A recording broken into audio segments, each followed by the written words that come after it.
بسم اللہ الرحمن الرحیم۔ ایک مرتبہ ہم اپنی خوشیوں میں اہل بیت کو یاد کرتے ہیں، مجلسوں میں آتے ہیں اہل بیت کو یاد کرتے ہیں، لیکن ایک مرتبہ اپنے شدائد میں، اپنے مصائب میں اہل بیت کو یاد کرتے ہیں۔ یہ وہ گھڑی ہوتی ہے کہ خدا دیکھنا چاہتا ہے یہ بندہ اس مصیبت میں یاد کس کو کرتا ہے۔ مولانا صاحب کہتے ہیں مجھے ایجنسیز نے پکڑ لیا، کسی اور کنٹریز کی ایجنسیز تھیں، 65 دن مجھے کال کوٹڑی میں رکھا، بے گناہ تھا کہ میرے ہاتھوں کو باندھ لیا، میرے پاؤں کو باندھ کے مجھے سیدھا لٹایا جاتا تھا، اور جو میرے پاؤں کے تلوے ہیں وہاں بہت شدت سے مجھے مارا جاتا تھا۔ کہ قبلہ بس شدت اتنی ہے، آپ کو بتا دوں کہ اتنا شدت سے مارتے تھے، میرے پاؤں سوج جاتے تھے، میرے ناخن وہاں سے نکل آتے تھے، لیکن جب چوٹ لگتی تھی اور شدید تکلیف ہوتی تھی تو میری زبان سے ایک جملہ جاری ہوتا تھا، یا زہرا۔ میں بی بی کو بلاتا تھا، پھر مارنے کے بعد 3 گھنٹے مجھے اسی طرح اس حالت میں چھوڑ دیتے تھے۔ کہتے مولانا اللہ گواہ ہے، جب اس شدت میں بی بی کو پکارتا تھا، یہ لوگ باہر چلے جاتے تھے، میں یا زہرا کہتا تھا، میرے دونوں ہاتھوں کی کڑیاں کھل جاتی تھی۔ جب تک وہ واپس آئے میں بیٹھ کے تھوڑا آرام کرتا تھا، پھر آتے تھے، پھر میں کڑیوں میں اپنے ہاتھوں کو ڈال دیتا تھا۔ کہا کہ کافی دن گزر گئے، بی بی کو پکارتا رہا، لیکن کوئی فرج نہیں ہوا۔ کہ ایام فاطمیہ قریب تھے اور 3 دن باقی تھے بی بی کی شہادت میں۔ میں اپنی کال کوٹری میں بیٹھ کے رو رہا تھا اور کہہ رہا تھا، سیدہ اتنی مصیبت میں نے آپ کو اتنا بلایا، اگر آپ کی شہادت کے دن سے پہلے میں آزاد ہو گیا تو مجھے یقین ہو جائے گا میں آپ کا ہی شیعہ ہوں اور آپ مجھ سے راضی ہو، لیکن بی بی اگر اس دنوں کے بعد گزر گئے اور آزاد نہ ہوا، بس میں سمجھوں گا کہ مجھ میں قابلیت نہیں تھی، آپ مجھ سے راضی نہیں ہو۔ کہتا رو رو کے مجھے نیند آ گئی۔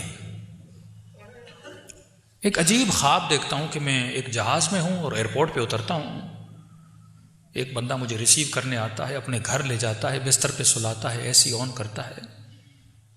ایک سفر کا منظر دیکھتا ہوں خواب کے عالم میں، نیند سے اٹھتا ہوں، سوچ ہی رہا تھا کہ یہ میں نے کیا دیکھا ہے، کہاں جا رہا تھا، کس جہاز سے اتر رہا تھا۔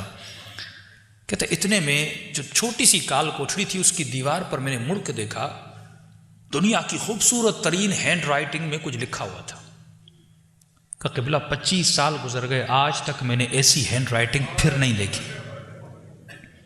لکھا ہوا تھا، بسم اللہ الرحمن الرحیم، جو بھی اس کال کوٹری سے نکلنا چاہتا ہے، بچنا چاہتا ہے، وہ 540 یا 35 مرتبہ یہ دعا پڑھے، شفا مل جائے گی۔ میں نے کہا دعا کیا تھی؟ کہ قبلہ لکھا ہوا تھا، اللہم انی اسألک بحق فاطمہ وابوها وبعلها وبنوها وسر المستودع فيها بعدد ما حاط به۔ کہ میں نے تسبیح اٹھائی اور میں نے 540 سے 35 مرتبہ پڑھا، بس پڑھنا تھا۔ 1 گھنٹے کے بعد دروازے پہ دستک ہوئی، میرا نام لیا اور کہا کہ آپ کو آزاد کر دیا گیا ہے، اور مجھے لیٹر دیا، معذرت خواہی کی، ہم نے بے جرم آپ کو پکڑا تھا، آپ آزاد ہو۔ کہ جیسے آزاد ہوا فوراً گھر گیا، شہر میں اعلان کیا کہ 3 دن میں سیدہ کی مجلس کرواؤں گا۔ میں نے گھر کے دروازے کے اوپر بینر لگایا، یہ مجلس وہ کروا رہا ہے جسے سیدہ نے آزاد کروایا ہے۔ کہ یہ تعبیر تو ہو گئی۔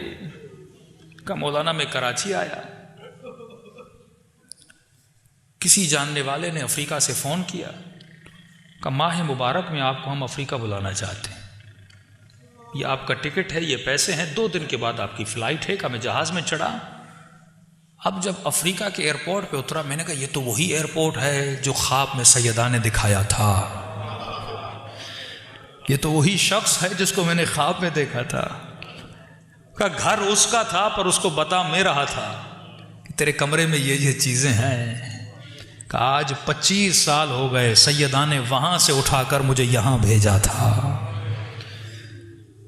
ایسے ایسے چھوٹے چھوٹے گاؤں جہاں پہ تصور بھی نہیں تھا کوئی اہل بیت کا نام لے گا، لیکن آج افریقہ میں آپ جاؤ گے چھوٹے چھوٹے گاؤں جہاں پہ ہیلی کاپٹر سے لوگ وہاں جاتے ہیں، 25 لوگ ہیں، امام بارگاہ بنا ہوا ہے، اور وہ افریقہ کے لوگ جناب سیدہ کا ماتم کر رہے ہیں۔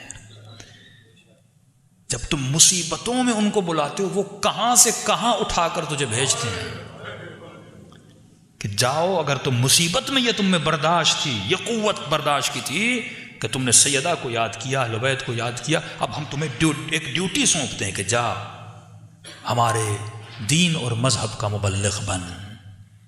تو میرے عزیز، صرف خوشیوں میں نہیں، فرمایا شیعتنا خلقو، ہمارے شیعوں کو ہماری بچی ہوئی مٹی سے بنایا گیا، وَعُجِنُوا بِمَاءِ مُحَبَّتِنَا، اور ان کی مٹی کو گوندا گیا ہماری محبت کے پانی سے۔ یعنی اس وجود کے رگ رگ میں اہل بیت کی محبت ہے، لیکن یہ محبت پریکٹیکلی نظر بھی آنی چاہیے۔ تو جب بھی مصیبتوں میں گرفتار ہو جاؤ تو میرے عزیز جناب سیدہ کو آواز دیا کرو۔